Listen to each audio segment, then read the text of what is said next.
génocide du peuple congolais. Je me souviens. Aki Sangani. Je me souviens. Des massacres ignobles de Makobola.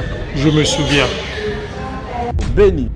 Le tout dernier massacre vient d'être perpétré le 16 juillet 2020.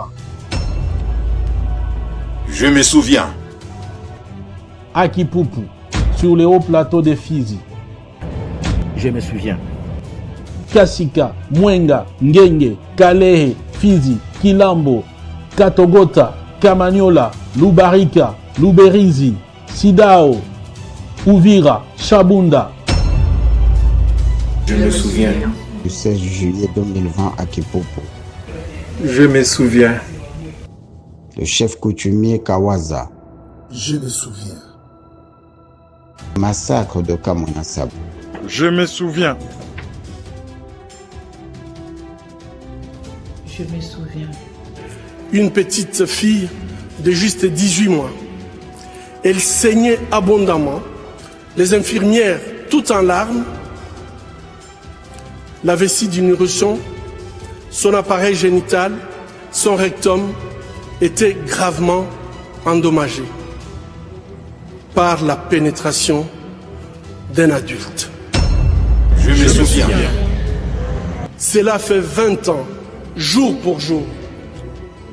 Bébés, filles, jeunes femmes, mères, grand-mères, et aussi les hommes et les garçons violés de façon cruelle, souvent en public, en collectif, en insérant du plastique brûlant ou en introduisant des objets contondants dans leur partie génitale.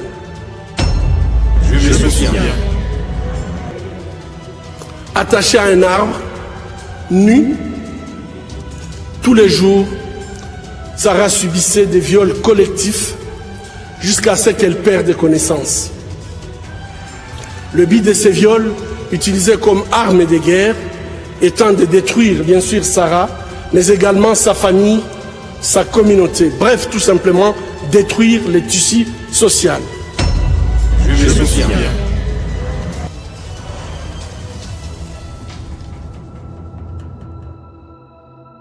Je me souviens.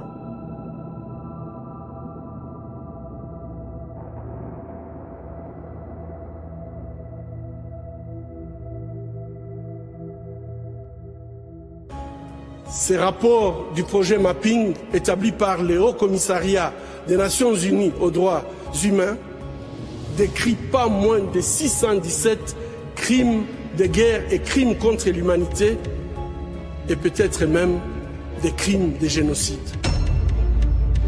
Justice.